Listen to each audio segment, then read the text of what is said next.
मुंगेर में साइबर ठगों का लोगों से पैसा ठगने का नया पैंतरा। हेलो, मैं भोपाल पुलिस बोल रहा हूँ। आपका बेटा रेप केस में फंस गया है। बचाना है तो 5 मिनट के अंदर 75,000 रुपए भेजिए। इतना सुनते ही एक पिता ने अपने बेटे को बचाने के लिए फोन करने वाले व्यक्ति को ऑनलाइन भेजे 75,000 रुपए।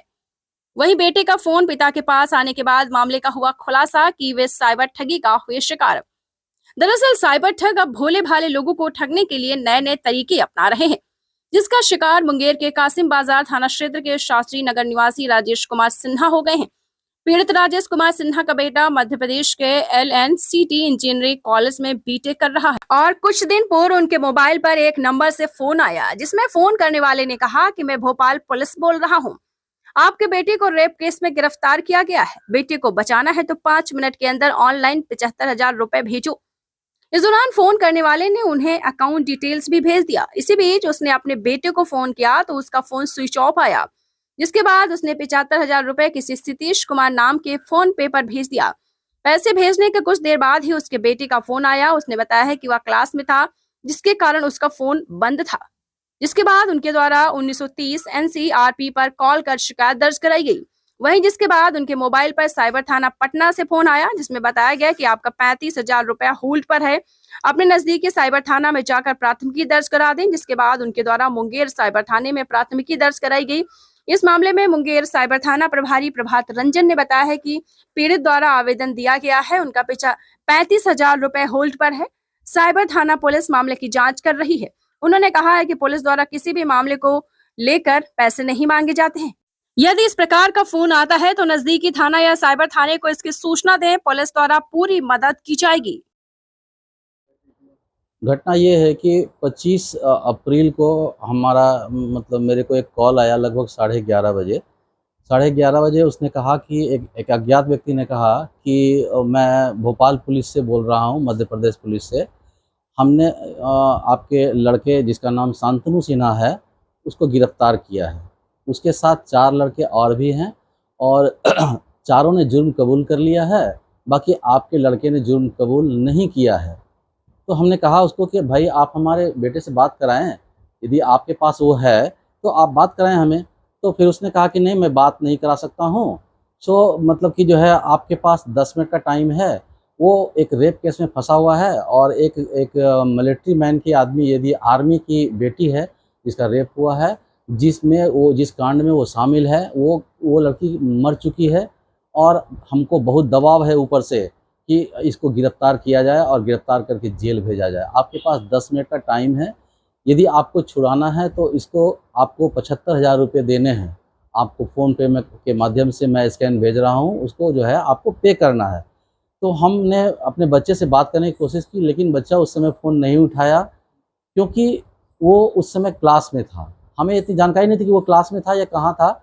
लेकिन ये हमको मतलब कि जिसने बच्चे का जब फ़ोन आया तो उसने बताया कि हम क्लास में थे। तो मतलब कि ये कांड जो है बहुत दिनों से चल रहा है, हमारे कॉलेज में 3-4 लड़के के साथ ऐसा हो चुका है।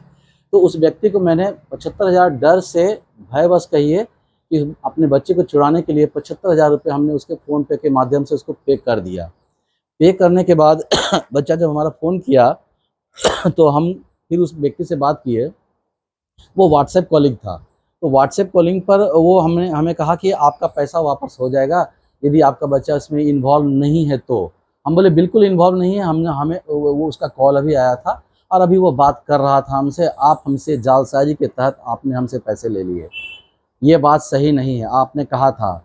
लेकिन वो फ्रॉड आदमी था। वो उसको मेरी बातों का कोई भी मतलब उसे लेना देना नहीं था।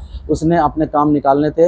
लगभग 1-2 घंटे में उसने पैसा का ट्रांजैक्शन किया और वो जो है फिर उसके बाद फ़ोन को। ताज़ा मामला ये है कि एक राजेश जी हैं शास्त्री नगर के, उनका बेटा इंजीनियरिंग कॉलेज भोपाल में पढ़ाई कर रहा है और एक दिन उन्हें कॉल आया कि आपका बेटा रेप केस में 4-5 लड़कों के साथ पकड़ा गया है। यदि आपको पुलिस से बचानी है तो 75,000 रुपये पे करें, अन्यथा 5 मिनट के अंदर आपके बेटे का चालान कर दिया जाएगा। मैं भोपाल पुलिस से बोल रहा हूँ। तो इन्होंने पुलिस का नाम सुनकर इनकी मतलब डर गए और अपने बेटे को कॉल लगाने का प्रयास भी किया। लेकिन मोबाइल पे बात नहीं हो सकी, तो इन्होंने आनन फानन में डर से साइबर फ्रॉड को 75,000 रुपये भेज दिया। बाद में बेटे का कॉल आने के बाद पता चला कि वह ऐसी कोई समस्या में नहीं था, वो क्लास में था, साइबर फ्रॉड ने इसे ठग लिया है। बेटे ने बताया कि हमारे कॉलेज में कई लड़कों के फैमिली के साथ ऐसा हो चुका है, मैं आपको बताना भूल गया। तो ये एक नया मोडस ऑपरेंडी है कि जिनके भी रिश्तेदार या बच्चे पढ़ाई कर रहे हैं या कहीं बाहर रह रहे हैं, उनका अवलोकन करके साइबर फ्रॉड की अभी क्लास में होगा, फ़ोन नहीं, बात नहीं हो पाएगी, ऐसे समय में। इसमें मुझे जो एक शक जा रहा है कि कहीं इंजीनियरिंग कॉलेज से बच्चों का डाटा साइबर फ्रॉड को कहीं दिया तो नहीं जा रहा है। इस बिंदु पर भी हम लोग जांच करेंगे। सर, ऐसे में ये बताया जाए कि जिस समय किसी का कॉल आता है कि मैं फलाना पुलिस से या कहीं से बोल रहा हूँ और परिजनों की अपने रिश्तेदारों से बात नहीं होती, ऐसे में वो डर जाते हैं। ऐसे में उनका क्या हुआ, क्या कदम उठाए ताकि वो फ्रॉड से भी बचें और मामला का समाधान। जागरूकता अभियान के दौरान मैंने कई बार कहा कि पैसे की बात हो, पैसा मांगा जा रहा हो या लेन देन की बात हो, तो समझ लीजिए कि साइबर फ्रॉड है। कोई भी पुलिस वाला फ़ोन पे आपसे कोई पैसे की मांग करे, ये सोच के भी हंसी आती है। तो आम आदमी डर जाते हैं, डरे नहीं।